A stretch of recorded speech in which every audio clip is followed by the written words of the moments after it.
שלום. אז תודה שוב לכולכם שהגעתם, ותודה רבה לאיילת בן ישי שהיא מפעילה את האופרציה הזו במומחיות ומצוינות והתנדבות ומסירות, וכפי שאתם רואים בצורה הטובה ביותר. המושב הראשון שלנו שנקרא בחזרה להתחלה, אני מיד אציג את הדוברות והדוברים הנפלאים שלנו, אבל אני רוצה לחזור איתכם רגע להתחלה ולרגע שבו סדרת ההרצאות עיניים על עזה נולדה לאחר שישראל פתחה במלחמה עם איראן. בעוד אנו נצורות במקלטים ותחת איסורי התקהלות, בשעה שהיקף ההשמדה בעזה כבר היה ידוע לנו. טרם המלחמה, בקמפוס חיפה, קיימנו הפגנות שבועיות נגד הג'נוסייד. הפגנות שגדלו משבוע לשבוע, ושקהל המשתתפות והמשתתפים בהן הלך והתרחב, והורכב מאזרחי ואזרחיות הקמפוס השונים. מרצות ומרצים, סטודנטיות וסטודנטים, אנשי ונשי סגל מנהלי. הפגנות אלו היו דרכנו להתעקש על כך שהקמפוס הוא מרחב פוליטי, בו לא ניתן לנתק את המחשבה מפעולה, בו חיוני שנחבור יחד במרחב הציבורי לסרב לאלימות הבלתי פוסקת.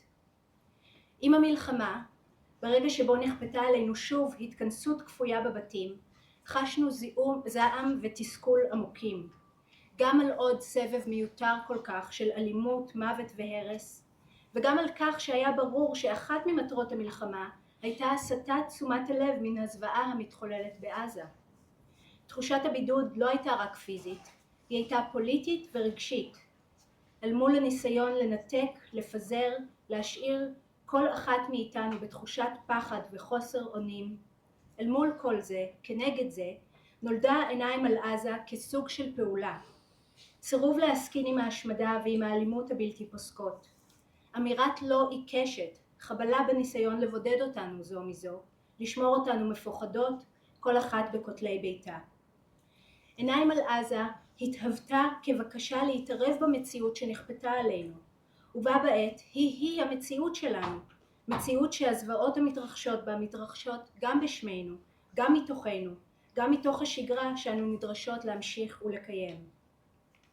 פעולה, גם כי מלכתחילה חשבנו על עיניים כהמשך ישיר להפגנות, ואולי אף כתחליף זמני להן. אך בה בעת, סדרת ההרצאות, שלא ידענו עד מתי תימשך, והנה אנחנו כאן כבר כמעט הריון שלם, כמעט 9 חודשים, לא ידענו עד מתי תימשך, זה היה גם הניסיון שלנו לחשוב את ההווה עצמו, הווה סמוך מדי, כאוטי, שעליו אין לנו פרספקטיבה, וככזה נדמה שאינו מאפשר מחשבה. דווקא משום כך חשנו שחיוני להתעקש לחשוב אותו, להציע אוריינטציה בהווה זה, מפה ראשונית למחשבה, שמתוכה אולי תוכל לצמוח פעולה, ולו בדמות סירוב לשקוע באילמות. האורחים והאורחות שלנו בעיניים היו וממשיכים להיות העיניים שלנו אל תוך ההווה המדמם. כל אחת ואחד מהם הפנו את מבטנו, את תשומת ליבנו, מתוך תחום מומחיותם, מתוך ידע מצטבר, ניסיון ומחויבות פוליטית ואתית. בזכות האורחות והאורחים שלנו, עיניים הפכה לארכיון של ההווה, תיעוד של מחשבה דחופה שאינה יכולה להרשות לעצמה להמתין להתגבשות בדיעבד, לאחר מעשה. הפורמט הקצר של ההרצאות יצר ארכיון קליידוסקופי, לעולם לא תמונה שלמה, אלא קצוות של חוטים, שעם הזמן נשזרו זה בזה, התחברו לסוגיות נוספות, והתוו קווי מתאר של תמונה רחבה יותר. תמונה כזו שאינה סוגרת, אלא מחייבת את המאזינים להמשיך לחקור בעצמם, להמשיך ללמוד ולהתעקש שלא להסיט את המבט, לא לשקוע באי ידיעה ולא בייאוש, אלא בהתמדה של לימוד ושל מחאה. הלימוד והמחאה שלנו הם אקט ביקורתי, ניסיון להזר את ההווה, להימנע מקבלתו כמובן מאליו, כמציאות בלתי נמנעת, כגזרת גורל. הם מבקשים להשהות את מה שנדמה כבלתי ניתן לעצירה, ולשאול שוב ושוב, כיצד הגענו לכאן? מהם התנאים המאפשרים את ההווה הזה, המולידים אותו, ומה ניתן לחשוב ולעשות אחרת? היום אנחנו מבקשות לחזור על רגע ההתחלה, אל הימים הראשונים של עיניים על עזה, עדיין בעיצומה של המחשבה, ולחשוב שוב על אותה דחיפות שליוותה את ההתגבשות של הסדרה. דחיפות שנדמת כתולדה של רגע חריג, אך למעשה היא שייכת להווה המתמשך שמלווה את חיינו כאן בישראל פלסטין. חיים במרחב שבו ההווה תמיד טעון, אלים ודורש מענה מיידי. מתוך חזרה על הדחיפות ההיא נבקש לשאול, האם משהו במחקר או באקטיביזם ביחס לעזה השתנה מאז? האם ניתן או צריך לחשוב מחדש את האופן שבו אנו מפנות זרקור לעזה, מייצגות אותה, חושבות את ההשמדה המתמשכת בה ומתנגדות להשמדה זו? האם הנמענים שלנו השתנו? בתוך החברה הישראלית, בזירה הבינלאומית, או אולי גם בתוכנו? ולבסוף, האם יש מקום לחשוב את היחס בין עבר, הווה ועתיד דרך מושג התקווה, לא כרגש מנחם, אלא כבחינה מפורשת של היחס בין ידיעה לשינוי, בין ההכרה לבין אפשרות ליצור דרכי פעולה חדשות? ועל כך האורחים שלנו ישוחחו איתנו היום, כל אחת ואחד בדרכה. האורחים שלנו היום הם פרופסור רוני סטריאר, סולף המחול, הלאה חורי בשאראת ועדי רונן ארגוב. הם מגיעים משדות מחקר ופעולה שונים, אך כולם היו שותפים לשיחות הראשונות שלנו בעיניים על עזה בשבועות הראשונים של התכנסות הסדרה. פרופסור סטריאר הוא מייסד וראש המרכז הבינתחומי לחקר העוני וההדרה החברתית, מייסד וראש המגמה למנהיגות ולשינוי חברתי במסגרת התואר השני בעבודה סוציאלית, וראש תוכנות שותפות חיפה להתרת שרשרת העוני. עבודתו מבקשת לחשוב מבנים של אי צדק, אלימות מבנית והדרה, ולחבר בין ידע אקדמי, אחריות ציבורית ופעולה חברתית. סולף המחול היא פעילת שלום, אקטיביסטית פמיניסטית ורכזת בשותפות השלום, הפועלת לקידום דיאלוג ושותפות בין יהודים לערבים, והיא עושה כל זאת שעה שהיא סטודנטית לתיאטרון באוניברסיטת תל אביב, בוגרת כעת, אבל עשתה רבות גם כסטודנטית. פעילותה בין היתר בקמפיינים כמו לא מביטות מהצד, מבקשת להרים קול נשי ופוליטי נגד מדיניות הערבה, האלימות וההשתקה. הלאה חורי בשאראת היא משפטנית וחוקרת בינלאומית בתחום המשפט הבינלאומי הפומבי והפלילי, צדק מעברי וזכויות אדם. יושב ראש עדאלה לשעבר וחברת הנהלת הארגון היום, וראש בית הספר למשפטים בקריה האקדמית אונו חיפה. פרופסור חורי בשאראת מפנה מבט מתעקש בעבודתה אל שאלות של אחריות, חוק ואל האפשרות והמוגבלות של המשפט נוכח פשעים מתמשכים. ולבסוף, עדי רונן ארגוב, האורחת הראשונה שלנו בעיניים על עזה, היא פעילה פוליטית, מייסדת ומנהלת הדף היומי, שבו היא מתעדת מאז 2020 תקיפות, עימותים, הרג, הרס ואלימות בגדה ובעזה. היא ייסדה גם את פרויקט מעורבים בעל כורחם, המפנה מבט אל ילדים, ישראלים, פלסטינים וגם איראנים מהמלחמה ההיא, כקורבנות של אלימות מתמשכת. עדי היא כלת פרס אמת לכוח לשנת 2025. יחד האורחים והאורחות שלנו כאן היום ובסדרה בכלל, מייצגים את הממדים השונים שעיניים על עזה מבקשת להחזיק. הפניית מבט, התמקדות, מתן עדות, מחקר החותר להצגת האמת גם כשהיא קשה לעיכול ולא נוחה, ורצון למחות בדרכי פעולה שונות, כל אחת ואחד לפי דרכם, לפי יכולתם, כנגד מציאות של אלימות, הרס ואי צדק. אך מעבר לייצוג של שדות ידע ופעולה שונים, הם מגלמים גם אופנים שונים של שהות בתוך הדחיפות, אופנים שונים של התעקשות על מחשבה, על פעולה ועל אחריות, בתוך הווה שאינו מפסיק לבעור. המושב שלנו היום אינו מבקש להציע סיכום וגם לא מענה אחד ברור.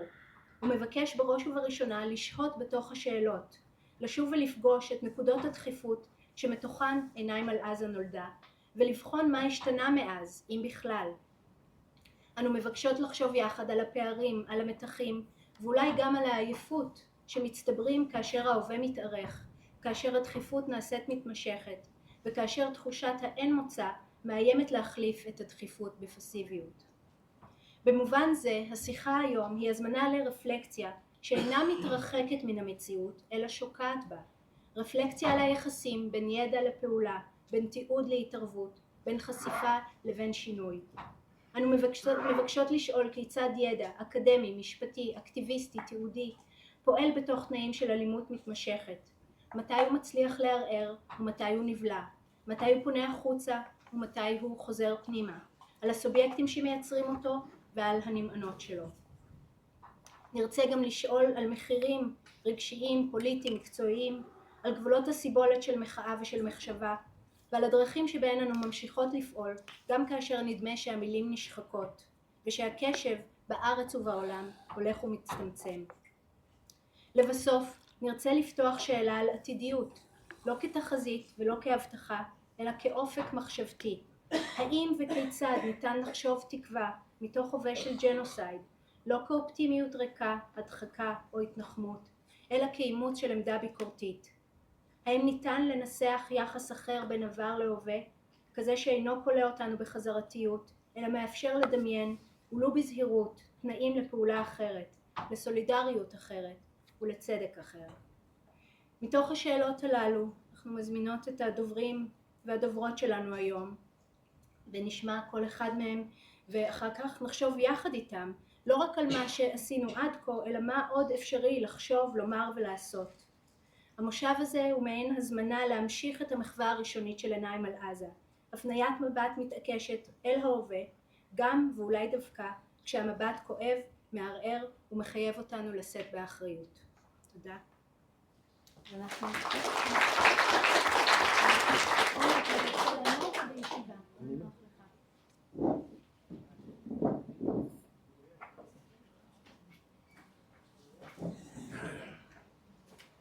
אני אסמן לך אחרי 10 דקות. טוב, אוקיי. קודם כל אני מאוד, באמת המפעל עיניים לעזה הוא היה בשבילי איזשהו מרחב של שפיות, של אומץ לב, אומץ אקדמי, ואני מודה באמת, כל הכבוד לכם וגם לאיילת, פשוט מה שעשיתם פה בתוך הסיטואציה הזויה של השנה הזאת או שנתיים וחצי שאנחנו חיים, אז זה היה באמת איזשהו מרחב של שפיות שנתן לך את התחושה שאתה לא לבד בתחושות האלה. אני גם מרגיש, אני נורא נרגש כי פה אני גדלתי באוניברסיטה הזאת, אני הגעתי לכאן כשהייתי בן 18 וחצי למכינה לעולים חדשים, ופה הייתה סוציאליזציה הפוליטית שלי והאקדמית שלי והחברתית שלי. אני הגעתי, כנראה שמישהו ראה שיש בי משהו, הוא הציע לי, בית הלל, הציע לי להיות מדריך לעולים חדשים, ובאותה שנה, 71 או 72 אני חושב, ארגנתי את השביתה הראשונה שלי של סטודנטים עולים בגלל שהעיפו אותם, בגלל שעשו להם כל מיני דברים וכו'. תוך כדי זה שיש לנו את ההפגנה, את השביתה הראשונה של עולים חדשים, יש בלוד אירוע טרור שבהם תא יפני רצח שם, אני לא זוכר, 30 ומשהו אנשים, והאוניברסיטה כמובן ביקשו ממני להפסיק את השביתה. זה יום שצריך לכבד את האבל הלאומי, ובאו אנשים פעילים פה, יהודים וערבים, ואמרו לי לא נכון, יש דבר שצריך לעשות, אנחנו חייבים לטפל גם בחברה הישראלית, לא צריך לי. ואני בתוך הדבר הזה, שמצד אחד מישהו אומר לי אתה כבר אנטי ישראלי, אתה לא פטריוט, ומצד שני אני צריך ללכת עם מה שאני חושב שהוא נכון, וגם החיה. זה היה, אני חושב, האירוע הראשון שבהם שני הכוחות האלה משכו אותי מכל, ואני כולי ילד בן 19 שלא מבין כלום ממה שקורה.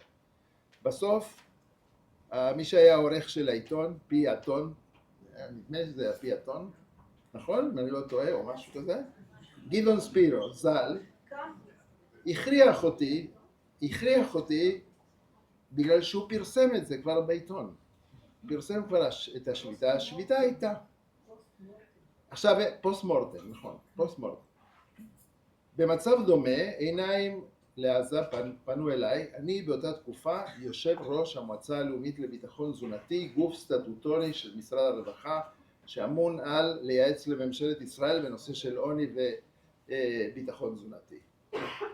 ואיך זה יכול להיות שמצד אחד, אני בשביעי לאוקטובר, מחול מנהל פה איזשהו מערך בשביל להושיב ביחד את משרדי ממשלה עם ארגוני הגג של של ארגוני המזון כדי לטפל באוכלוסייה שפוזרה גם מהצפון וגם מהדרום, ולטפל בסוגיות של ביטחון תזונתי של אותה קבוצה של אנשים שנשארו שם בשדרות ובכל מיני מקומות, ובאותו זמן מתהווה מציאות של רעב או הרעבה בצד השני של הגבול. כלומר, באותו פיצול, אותה דואליות, אותו דבר שאתה בתוך איזה מין קונפליקט, אתה צריך כן לבטא את עצמך על מה שקורה שם, וגם לדאוג לאוכלוסייה שאתה אמון עליה. עיניים לעזה פנו אליי לדבר על הנושא של רעב בעזה, או הרעבה של עזה. באותם ימים אני התבטאתי וזומנתי באמת למשרד של השר מרגי, ובלשכה איימו עליי במשפט על זה שאני מנצל את מעמדי הציבורי, התפקיד שלי, בשביל לקדם את הדעות הפוליטיות שלי. דובר המשרד פנה לעיתון ואמר, הוא אוהב יותר את ילדי עזה ממה שהוא אוהב את הילדים הישראלים, וזה מה שיצא בכלכליסט. באותם ימים אני מקדם בתוך התפקיד שלי תוכנית לאומית לביטחון תזונתי של ישראל. כלומר, אני מצד אחד מקדם תוכנית לאומית לפתרון בעיית הרעב ואי ביטחון תזונתי בישראל, ובאותו זמן אני מדווח על מה שארגונים בינלאומיים יודעים על הרעבה בעזה, שהיה ברמה 5, שזה הרמה של הרעבה, של רעב, כן? באותם ימים אני נזכר עכשיו בתוך התחושה הזאת שאתה גם וגם, ואתה צריך להחזיק באיזו עמדה מוסרית גם בתוך הסיטואציה הזאת, שאפילו אנשים, נגיד הוועדה האקדמית שנתנה לי את התמיכה באותם ימים, ועדה אקדמית שעוסקת מומחים הכי חשובים שיש בישראל בתחום של ביטחון תזונתי, חלקו אומר אין בעיה של רעב, כי הם פשוט לקחו את מספר המשאיות שנכנסו לעזה, הכפילו בכמות הקלוריות והכפילו במספר אנשים ואמרו אין רעב בעזה כי יש מספיק קלוריות. הם לא בדקו אם הקלוריות האלה הגיעו לאנשים ובאיזה מצב הם הגיעו לאנשים, וחלק אחר באמת אמר יש פה בעיה של רעב בעזה. בעצם זה היה הפעם ראשונה אני חושב שיצאנו באופן גלוי לומר שבעזה מתהווה בעיה הומניטרית ממדרגה ראשונה ושאנשים מתים שם ואנשים בתת תזונה וכו' וכו'. אחר כך באמת אני יכול להרחיב על זה הרבה, על כל מכונת הרעל שנפתחה עליי בתוך הדבר הזה. אבל אני חושב שזה היה נכון לעשות את זה, היה נכון להגיד את הדברים האלה, היה נכון לפתוח את החברה הישראלית לסוגיות האלה, ואני חושב שהיום, ואת שאלת אותי ליאור לגבי הסיפור של העתיד, האם יש תקווה או אין תקווה, ואני אענה לך ככה. אני זוכר נסיעה שלי לעראבה, עם עובדים סוציאליים יהודים וערבים, בגלל שקבוצה של אבות ביקשו, אבות עם ילדים עם צרכים מיוחדים, כלומר ילדים שנולדו עם תסמונת דאון, ביקשו שאנחנו נקדם איזשהו פרויקט משותף. ביציאה למקום הזה יש פיגוע באחד מתחנות האיסוף של חיילים בדרום, משאית מעזה דרסה שם חיילים, הקבוצה, האוטו מתפרק, העובדת הסוציאלית היהודיה אומרת אין טעם לעשות את זה, הערבייה מתחילה לבכות, ואני מתקשר לאגודת הגליל והם אומרים האבות מחכים לכם פה, האבות פה. אני מגיע לשם עם הקבוצה שלי ואני רואה שכל החדר מלא תמונות של ילדים, השהידים, הם קוראים להם השהידים שנרצחו בגליל באותם ימים, כן, על ידי המשטרה. ואז אני אומר, אני לא יודע אם יש עתיד לעבודה המשותפת שלנו, במיוחד ביום כזה. האם יש עתיד? וגבר אחד עם גלביה, עם ג'לט, ממש פלח כזה, אומר, יש תקווה. למה יש תקווה? כי בארץ הזאת ייוולדו ילדים, והם יהיו יהודים וערבים, ולחלק יהיה תסמונת דאון. אז בוא נעבוד. וזה מה שאני אומר לכם, בוא נעבוד. ייוולדו ילדים, יהודים ופלסטינים, וזה התפקיד שלנו, לבנות להם עתיד משותף. תודה.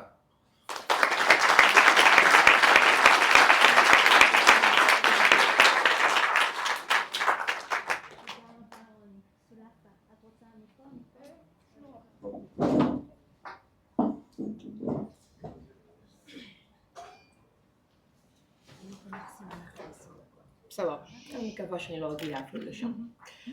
תמיד יש מילה שחסרה לי בעברית, שתמיד כזה מחפשת לעוד ביטוי כמוה ואין.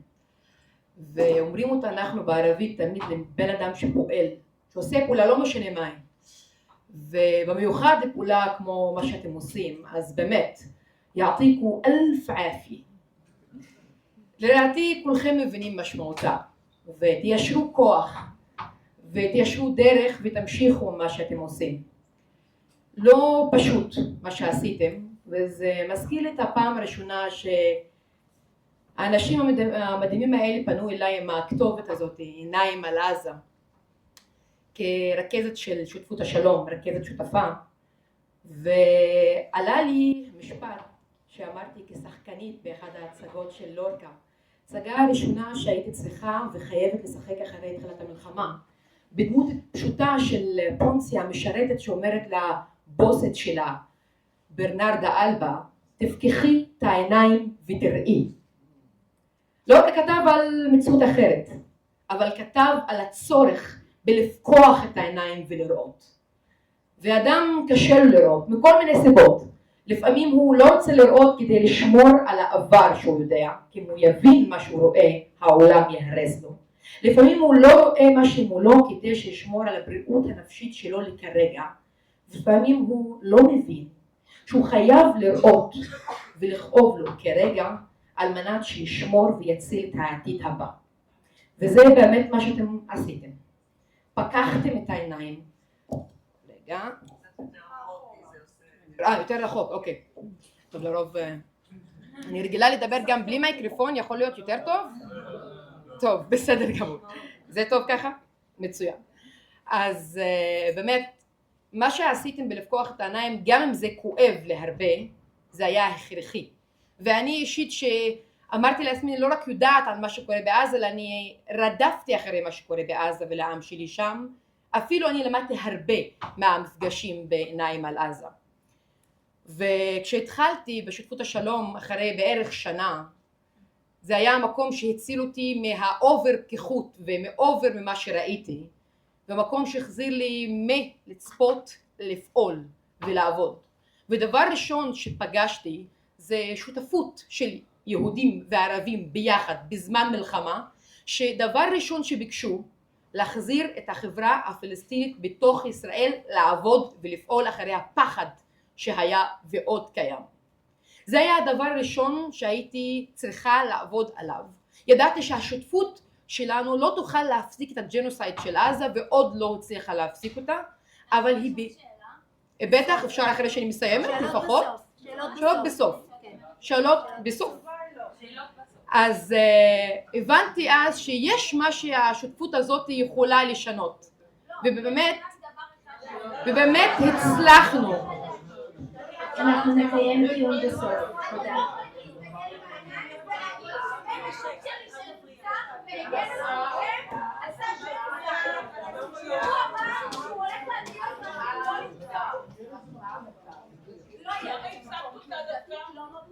למה הפסקת אותה ולא את היהודיות? כי לא היה להיות. אנחנו ננהל דיון בסוף, בסדר? נוכל לשמוע את כל השאלות בסוף. אני מבקשת לתת לכל הדוברות והדוברים לסיים את דבריהם. זה בדיוק מה שאנחנו אומרים, שלא קל לראות, וזה כואב, וזה כואב לכולנו. גם לי כאב מאוד, יותר ממה שהיה פשוט לעצור את החיים, וזה מה שאמרתי בשותפות. שותפות שכולנו צריכים כדי שנהיה מסוגלים לראות מה שקשה לראות לכולנו.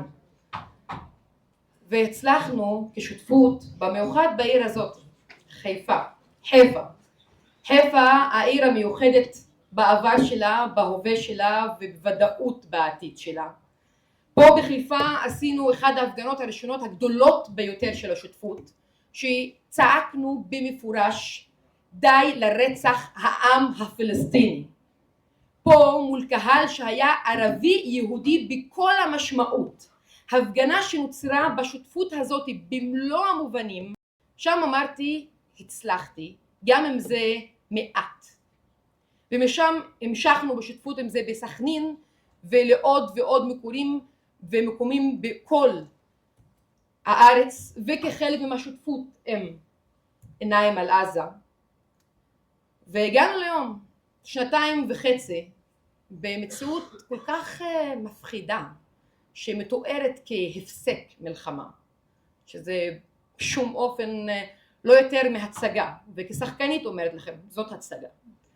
זו הצגה לא טובה ותסריט לא טוב, אבל מספיק משכנע כדי שהקהל יצפות בו וירגיש נוח לעצום את העיניים ולהירגע.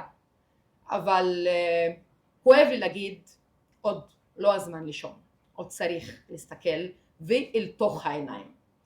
אבל, והלוואי היה יכול הקהל לשמוע את השאלות ששלחתם לנו, וממש רציתי, אבל אהבתי את השאלה האחרונה ששאלתם, האם יש עוד תקווה, ואם לא, מה המניע התחליפי?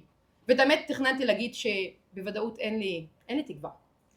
עד היום בבוקר, שראיתי מה שקורה בסכנין, שהאזרחים החליטו לעשות שביתה, שהם לא מחכים לאף אחד, משביתים את רצח העם הפלסטיני בתוך ישראל, כי גם זה רצח עם, וגם זה טיהור, וגם זה בכל המבונים של דבר טרנספר שהתחיל.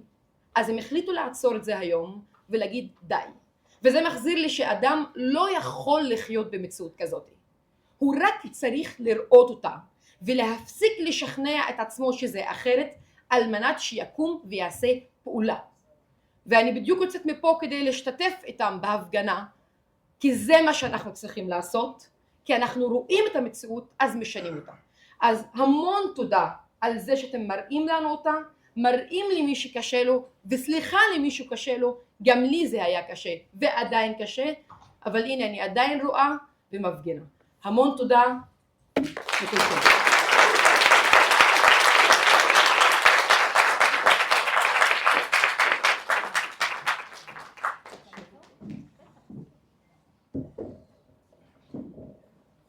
ערב טוב לכולם. קודם כל אני רוצה להודות ליאור, איילת ועידו ולכל המארגנים של עיניים על עזה על הפרויקט החשוב הזה, לשים את האור על עזה, על מלחמת ההשמדה בעזה, על המצב מאוד חשוב, ותודה לכם. היום אני באה ואני משפטנית. אני שואלת את השאלה האם השתנה דבר מאז שדיברתי בסדרת מפגשים על עזה.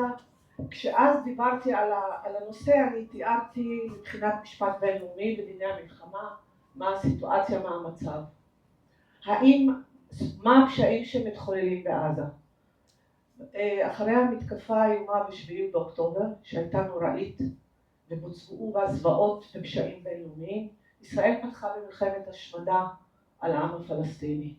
בעזה, עכשיו, ובגדה, ופה מאוד חשוב להגיד ולציין, זה לא עזה, מלחמה אחרי 7 באוקטובר שפרצה, זה לא אנחנו נמצאים במקום כאילו מרוחק בעולם שאף אחד לא שמע עליו. עזה היא לא המלחמה הראשונה שישראל פתחה על עזה.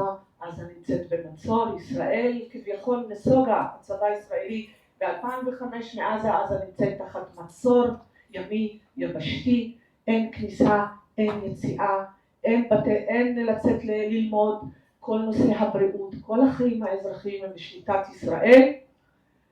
ואז הכיבוש, ישראל כשעזבה את עזה ב-2005, אולי אין boots on the ground, אבל בהחלט ישראל הייתה לה שליטה אפקטיבית, וצריך לזכור שעזה היא חלק גם היא המשך בגדה המערבית, ויש כיבוש במצב של כיבוש. זה לא פתאום איזה אירוע שקרה ללא שום קשר, ללא שום הקשר, ואמרו אסור לדבר על הקונטקסט, כדי לא מצדיק זוועות, אף אחד לא מצדיק זוועות. הרג אזרחים חפים מפשע, לעולם אזרחים הם לא מטרה לפי המשפט הבינלאומי. אבל לבוא ולהגיד שזה כאילו המלחמת הנקם הזו שלא מפסיקה, שיש לה איזושהי הצדקה, לא ולא. עכשיו, כביכול יש הפסקת אש. ההפרות ממשיכות, ההרג ממשיך, הרעב, הסגר, הטיהור האתני, לכוון נגד האוכלוסייה האזרחית, וזה בהמשך למדיניות נפשעת גם בשטחים הכבושים. ואנחנו נמצאים בתקופה מאוד קשה, אולי מאפלה ביותר, אני לא חושבת שמדינת ישראל, אני מדברת כפלסטינית אחרי הנכבה, לא הייתי אומנם בזמן הנכבה, אבל המשפחה שלי עברה את זה, אנחנו עוברים נכבה שנייה.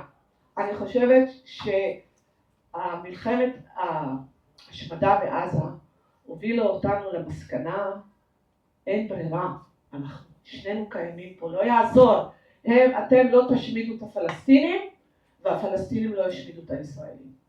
אנחנו נמצאים פה ביחד. עכשיו, מה עושים? מה עושים? מה שאתם עושים מאוד מאוד מאוד חשוב. אני קודם כל רוצה להגיד שהיה סדרת המפגשים עיניים על עזה, אמרתי לעצמי סוף סוף האקדמיה הישראלית מוכנה אפילו לפתוח את השאלה ולדון, להסתכל במראה, מה קורה. משום ששנתיים אחרי המלחמה כשפרצה אני כפלסטינית ישראלית לא יכולתי להזדהות עם העם שלי, לא יכולתי להגיד דבר על הילדים הפלסטינים שנרצחים, על הטיהור האתני, על הזוועות שמתחוללות, לא יכולתי להביע כלום. ואני עוד מרצה למשפטים, מנהלת בית ספר למשפטים ומרצה למשפט בינלאומי, מלמדת ישראלים בתקופת מלחמה איומה על המשפט הבינלאומי ההומניטרי, כשאני לא יכולה להביע שום עמדה, כאילו אני מהאום, אי אפשר, אני מלמדת הכל, אני לא יודעת איך הצלחתי לעשות את זה, מאוד מאוד קשה שלא לדבר, ופה המראה פנימה. אז האוניברסיטאות, האקדמיה בישראל לא התמודדה, לא, איפה הם היו, לא אתם ספציפיים, אבל תרדמת, בקומה, לא יודעת מה קרה, אף אחד לא העז, איפה לפחות אקדמיה, לפתוח את השיח, לדבר, מה קורה? מה זה? מה עשו בפשעים? אסור בשום פנים ואופן, כל העולם מדבר על ג'נוסייד, חוץ מבישראל אסור לדבר. עכשיו, כשאנחנו מדברים צריך להתמודד עם השאלות הקשות, עם השאלות של הדה-הומניזציה, עם הנקמה, עם המלחמת הנקם המתמשכת, וזה לא רק כלפי הפלסטינים בעזה, זה כלפי הפלסטינים בגדה, ולתת למתנחלים האלימות הנפשעת יום יום להתנכל לחיי הפלסטינים, וזה גם ההתנכלות לערביי ישראל, והמדיניות הנפשעת של לשתוק על לתת אפילו סיסטמטית לארגוני פשיעה להשתלט על החברה האזרחית בישראל. היום ונורא, ואף אחד, והתקשורת בכלל מ-day one, מאז המלחמה שפרצה. הדה-הומניזציה של האחר, שנאת האחר מלמעלה, לנקות אותם, להשמיד אותם, להחריב אותם, אין אף אדם חף מפשע, זה חלחל. עכשיו שבאים לדבר במשפט בינלאומי, אתם יודעים, לדון בשאלה, מתקיים יסוד נפשי או לא יסוד נפשי? עכשיו מה, אז אם זה לא ספציפיק אינטנט ויש לי מה להגיד על זה, אני עכשיו לא רוצה להיכנס לזה, לא בגלל שאני לא רוצה, פשוט לא רוצה להעוד אתכם. אז השאלה, מתקיימים כל ההפרות, כל הפשעים הבינלאומיים שהם בספר החוקים שאני מלמדת, כן? כל הפשעים נגד האנושות, פשעי מלחמה וגם פשע ג'נוסייד. וצריך להעלות את השאלות האלה, להתמודד איתן, קיים, לא קיים. וכשאנחנו אומרים לא, וזה להתמודד עם שאלות קשות, שאלות של הבנים והבנות שלכם, צבא הישראלי.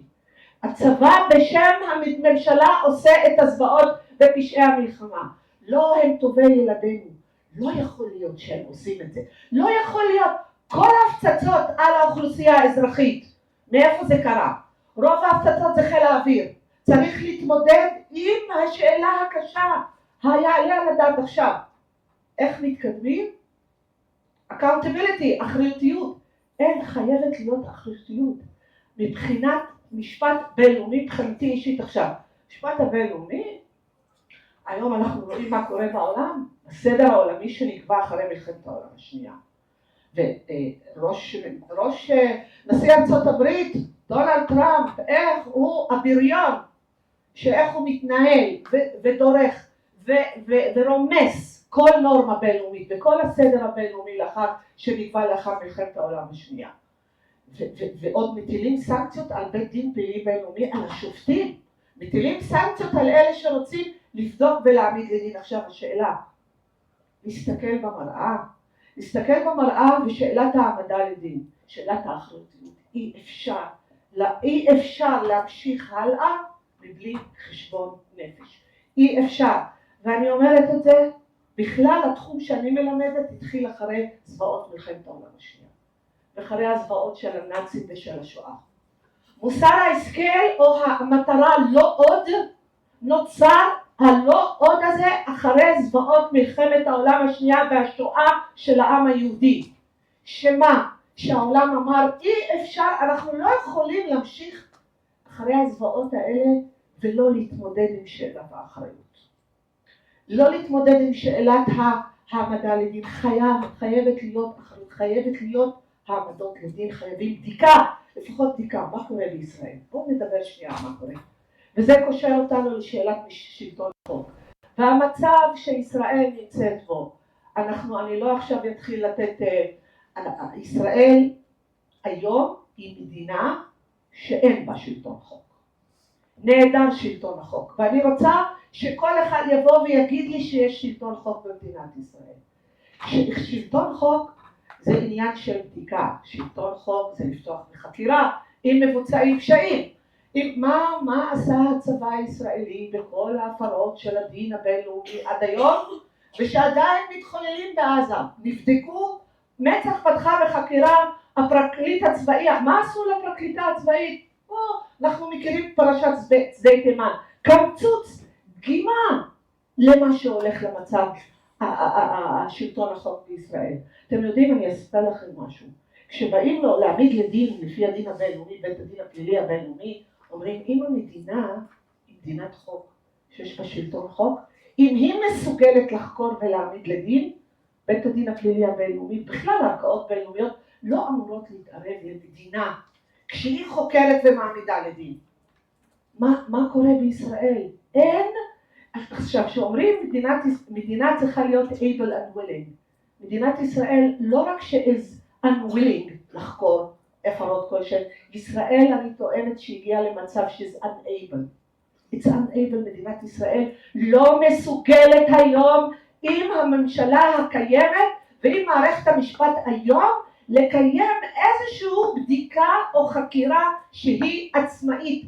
אין, paralyzed, היא משותקת, אין שלטון חוק. בשדה תימן תקפו את החוקרים, אחר כך הסיטו את כל תשומת הלב מהתקיפה המינית וההתעללות באותו אסיר פלסטיני, שאגב לא גבו ממנו שום עדות, זרקו אותו חזרה בעזה, והתיק עכשיו מי יפתח?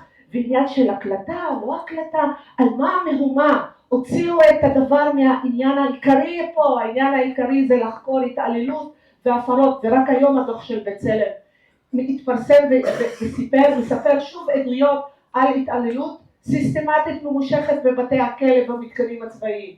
דבר אחרון אני רוצה להגיד, כשבית הדין הבינלאומי, ה-ICJ דן בשאלה בתביעת דרום אפריקה נגד ישראל, האם יש ישראל זו השמדה או לא השמדה, כן? בית הדין כשהוציא צווי מניעה זמניים, הוא אמר, חייבת ישראל לחקור את נושא הסתה בציבור הישראלי להשמדה, לרצח עם. אתם יודעים מה עשתה היועצת המשפטית או פרקליט המדינה? כשבאו נפתחו חקירה לגבי ההתבטאויות שמסיתות לפגיעה בפלסטינים, סגר את התיק, ושימו לב מאיזו עילה, מחוסר עניין לציבור. לדעתי זה מסכם הכי טוב את המצב בישראל. תודה רבה.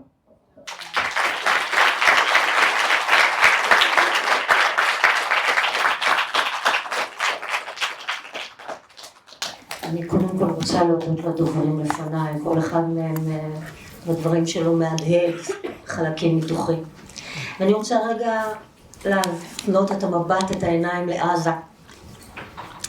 בעזה הופגזו, הופצצו, נורו למוות 22,000 ילדים. נכון ליולי 2025, 2,613 משפחות נמחו לחלוטין בעזה. 5,943 משפחות עם שורד יחיד או יחידה אחת בלבד.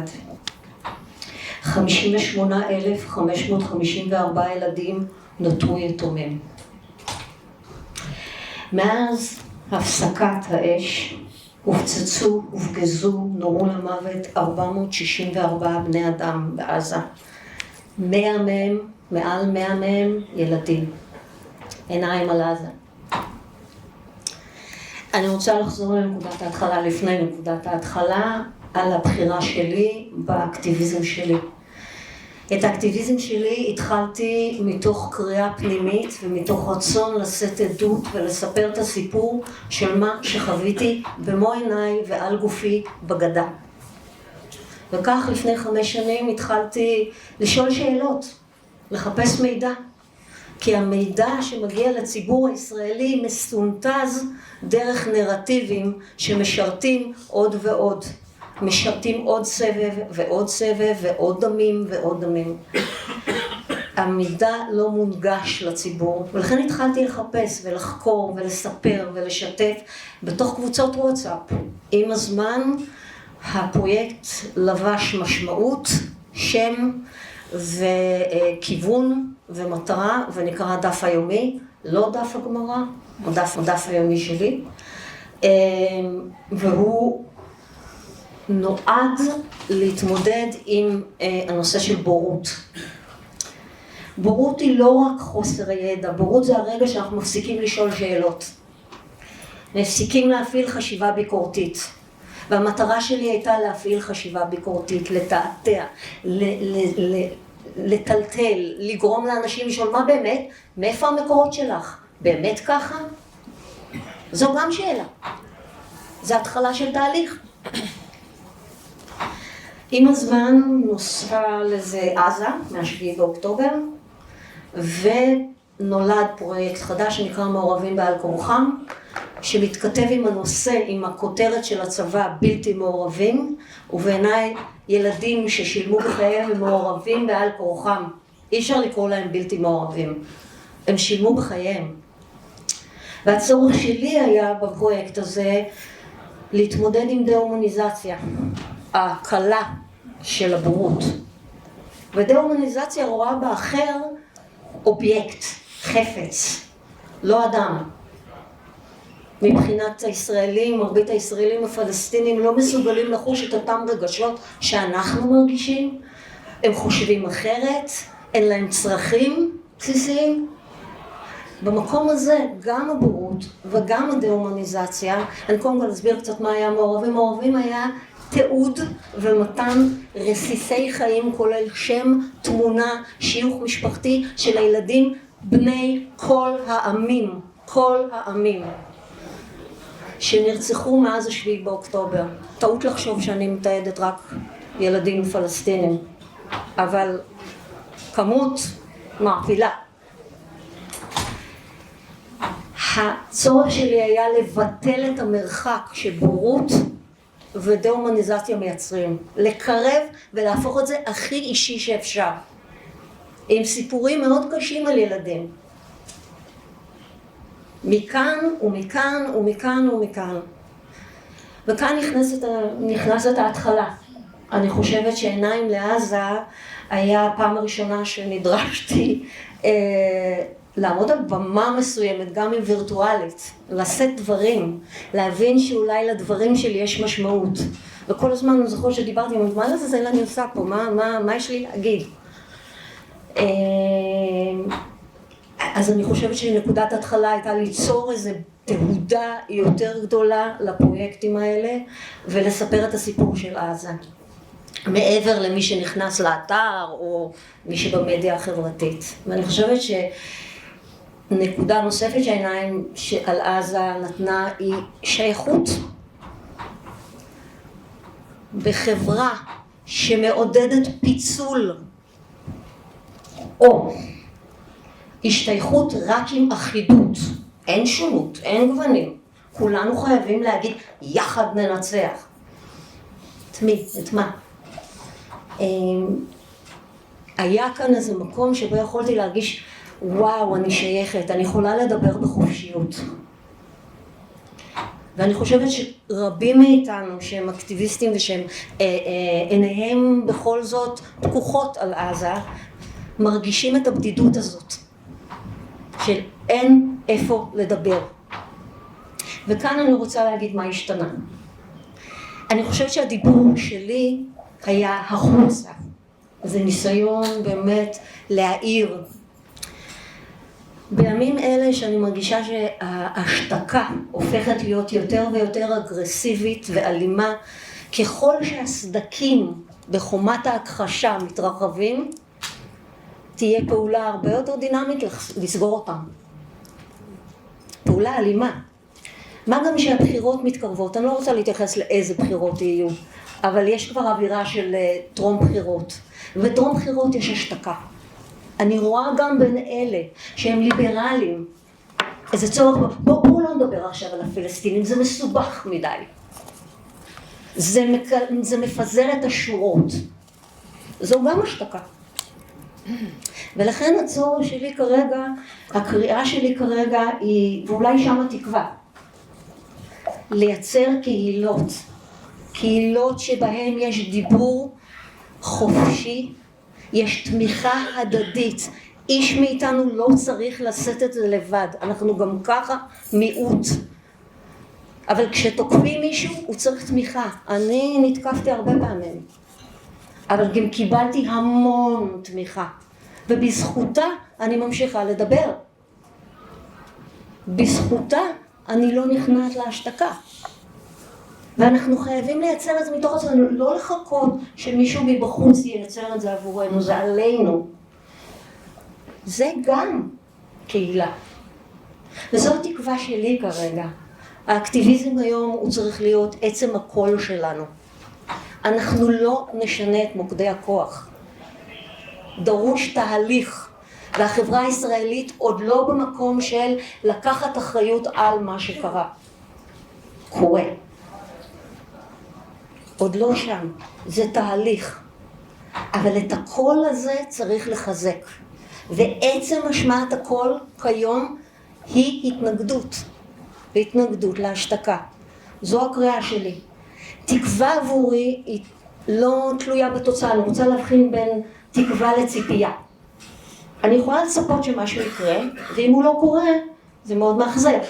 אני יכולה גם להתייאש. זה מאוד תלוי בדברים חיצוניים. תקווה היא משהו אחר עבורי. תקווה היא עצם הפעולה. תקווה פעילה. עצם זה שאני קמה ועושה מעשה בלי לחפש את האימפקט שלו. שוב ושוב ושוב, כמו מים. מול סלעים הכי קשים. שוב ושוב ושוב. והאנשים שיושבים פה היום, ובכל הפורומים שאני נמצאת בהם, הם התקווה שלי. אנשים שלא מוכנים לשתוק. תודה רבה.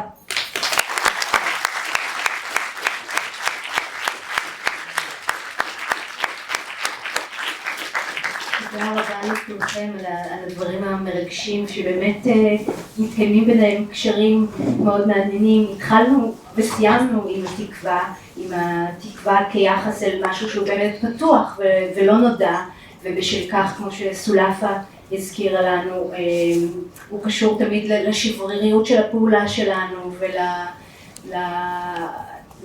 ולמיקום שלנו שהוא אנחנו לא ממוקמות בצורה זהה אחת לשנייה, ואנחנו נושאות פצעים שונים וקשיים שונים, ויחד עם זאת גם את הלה נגעת בדברייך על הצורך לעמוד יחד ולדרוש אחריות, גם אחריות בפעולות שלנו באמת, ולמצוא, כמו שאמרת די, את הדרך לפעול יחד בקהילה וליצור את הקואליציות. וגם באמת להגיע לפוזיציה הזו, הפוזיציה הביקורתית שדורשת אחריות גם ממי שאנחנו ממוקמות ביחס אליו.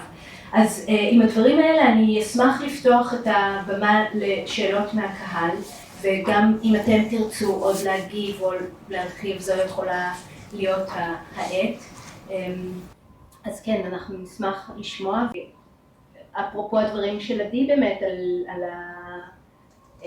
על הקושי לדבר, ברור לנו שיכולות גם להיות שאלות קשות, ואנחנו שמחות לשאלות, אנחנו שמחות לדיון. אני חושב, אם אנחנו מדברים על להיות ביקורתיים, אז בוא נהיה ביקורתיים גם כלפי עצמנו, לשנייה.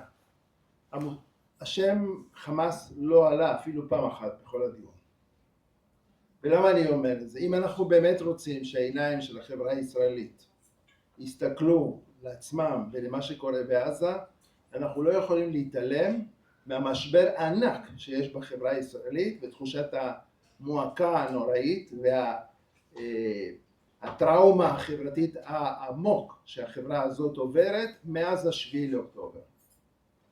והניהול הפוליטי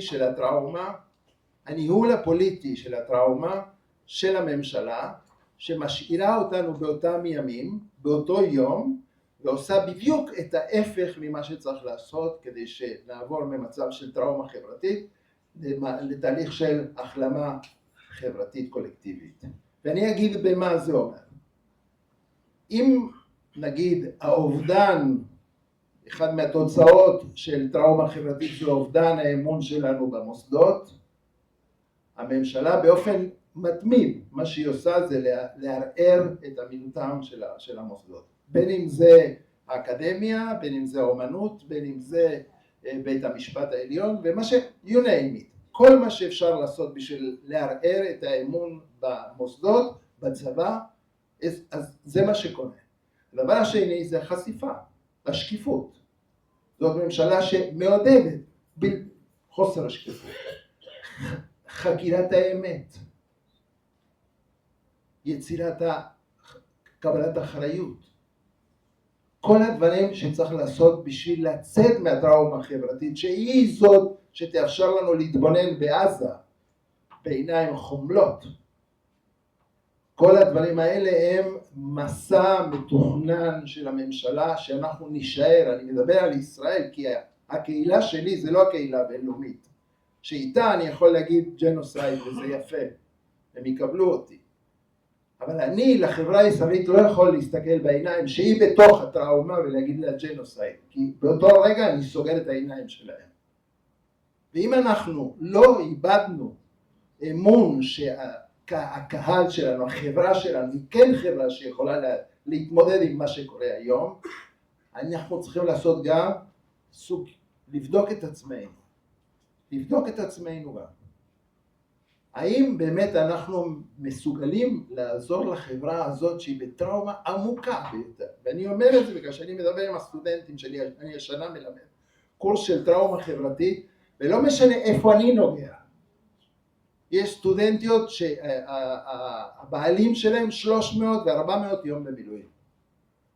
אני יכול לדבר איתם על עזה, על הילדים של עזה, שהיא בעצמה לא יודעת אם הילדים שלה חוזרים הביתה או לא. אפשר, את יודעת שאפשר, אני יודע שאפשר, עם רגישות. עם מאוד רגישות, ברור. אז לכן אני אומר לעצמנו, בוא עם זה, עם המחויבות שלנו היא באמת לשנות את העמדות של החברה הישראלית ביחס למה שקורה בעזה, עלינו להיות מאוד מאוד מודעים ליכולת שלהם להתבונן ולהתחבר אליהם. זה אני, אם מותר לי, כן? להיות לא שמה במגדל השם. תודה.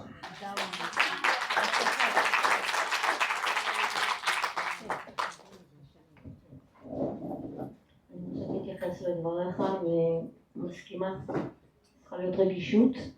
אני חושבת שיש אנשים שחוו אובדן כל כך גדול, שאני לא יכולה לצפות מהם לגלות כרגע חמלה. כלפי מי שמזוהה, עם מי שמשפגע בהם. לא מהם אני מצפה לגלות חמלה, אני קרובה עליי לעטוף אותם. אותו דבר, אני לא יכולה לצפות מאנשים בעזה לגלות חמלה אליי. זאת אומרת,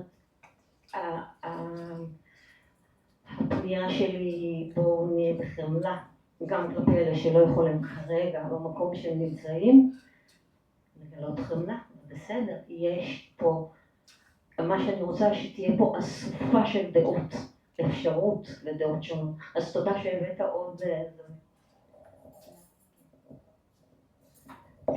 אפרופו חמלה, חמלה לערביי ישראל שחיים 20% מתוך ישראל, אזרחים במדינת ישראל, רואים אותם, מישהו רואה אותם בכלל, סופר אותם, נהרגים כל יום, נורים. אתם יודעים על השיטות שמנצלים את האנשים חפים מפשע, שאין להם קשר גם לפשיעה ונורים, ונהרגים ונרצחים באופן יומי, למישהו אכפת?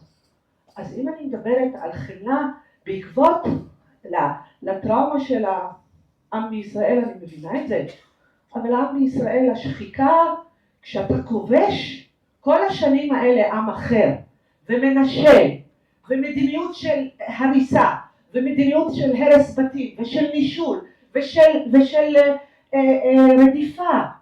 הרדיפה שלנו ושל הפלסטינים היא לא משהו שהתחיל ב-23 ולא ב-21. מה עם זה? איך מתמודדים עם זה? איך מסתכלים במראה בעניין הזה? אז אני לא חושבת שאם אני מדברת על האחר, זאת אומרת, ואני מבקרת, אז אני כאילו במגדל שן, ואני מדברת אל העם. משהו פה, משהו לא עובד איתך, משהו באדם, אני לא יודעת מה קורה. זה כבר איבדו את האנושיות, האחר, מי האחר? הדה-הומניזציה כל כך קשה, לא רואים את האחר, לא מעניין אף אחד את האחר. אני לא יודעת איך מטפלים בזה, אבל ברור שזה לא ראייה של מישהו, זה משהו הרבה יותר עמוק, זה ארוך שנים, אז להסתכל על המראה, תהליך קשה מאוד.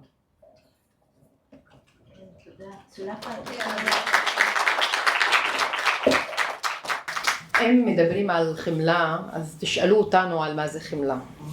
על אלה שלא הבינו כלום ב7 לאוקטובר על מה זה קורה.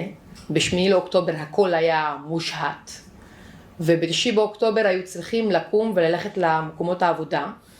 הם חברים ואנשים שאיבדו אנשים ב7 לאוקטובר, אולי חברים לעצמם גם נתקפו שם, ובו זמנית הם מקבלים על המשפחות וקרובים וחברים בעזה שמתו. תשאלו את אלה שהיו צריכים במהלך פחות משבוע להבין ולראות את מוות של יותר מלפחות 3,000 אדם. אם זה 1,200 שמתו ב7 לאוקטובר, היהודים הישראלים, ואם זה 1,500 שמתו עד הפצצה של בית חולים אל-אהלי. שעד סוף השבוע, אפשר להגיד קצת ויותר, התאפס מספר הנרצחים. תשאלו את אלה שהיו צריכים לעטוף פה ופה, שידמם להם ולא לראות שמדמם להם, ועדיין לתת חמלה. אם אני יכולתי לחבק ולהבין את החברים שלי שכאב להם 7 לאוקטובר, לעמוד לצדם ולהגיד להם זה כואב, אז אני כן מצפה שהם יוכלו להגיד לי זה כואב.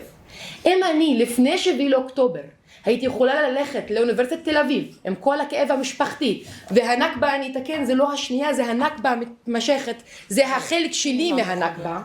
אם אני יכולה עם כל זה לבוא כל יום ולהגיע לאן שהגעתי, אז אני אגיד, ולא במקום של עליונות או משהו, במקום של ביצוע. אם אני פצועה ויכולתי, אין שום סיבה שמי שמולי לא יכול. לא מדברת אפילו על חמלה בשלב ראשון, דיברתי לפחות על אי אמונה בנקמה. ויש המון מעבר בין נקמה לחמלה. עוד אפילו על חמלה לא דיברתי, הייתה מולי נקמה. היום, אחרי שקצת התממשה הנקמה להרבה, הם מסוגלים לשמוע, עוד אין חמלה, להקשיב, לא לפקוח עין על האחר. ועד שנגיע לחמלה, מי עוד ילך?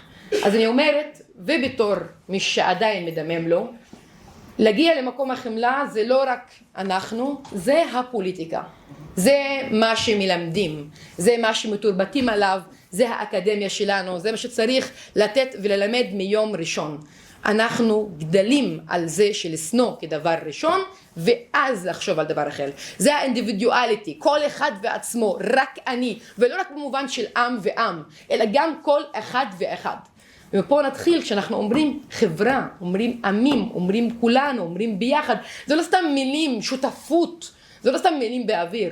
אם זה היה מהתחילה, לא היינו צריכים לא לדבר על חמלה ולא על נקמה, כי אדם בטבעו צריך אדם אחר, הוא לא מסוגל ללכת לבד. אז זה אני.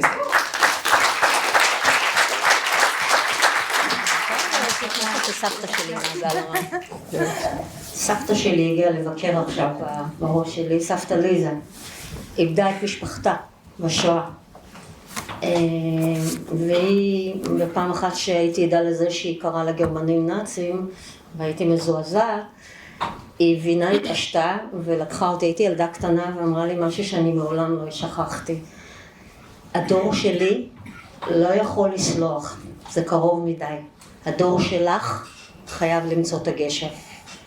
ועם זה אני הולכת, ואני חושבת שאנחנו צריכים להבין שיש כאן קודם כל הכרה, באחריות, הבנה שלוקח זמן בתהליכים, ואחריות. תודה רבה. ואולי נוכל לחשוב גם דרך המושב השני שבטח ייגע בשאלות האלו, איזה סוג של פעולות יכולות להביא אותנו לעתיד של חמלה, ובאמת, כמו שאת אומרת, כרגע חמלה היא לא המצע של הפעולה ושל השותפות האזרחית פה. קודם רק לראות את האחר, אדם, מולנו, אדם, לראות אותו, לא בהמה, לא חיות אדם, אנשים, בני אדם נמצאים איתנו.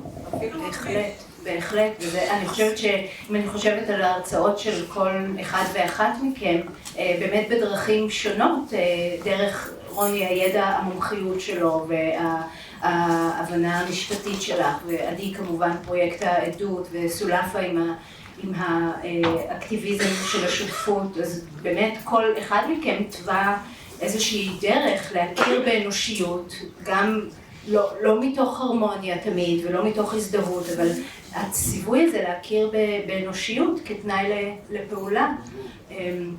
אז אני מודה לכם מאוד על כך, על הדברים פה, על הדברים בעיניים, על הפעולות שלכם, על המחקר שלכם, על העשייה הבלתי מתפשרת ולא פוסקת, היא מאוד מאוד משמעותית עבור כולנו, אני בטוחה.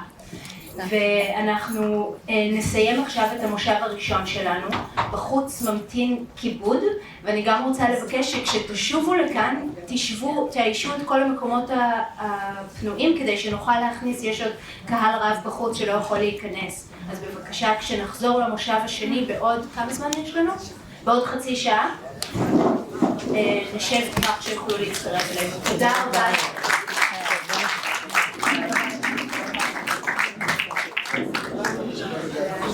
לא, כל טוב.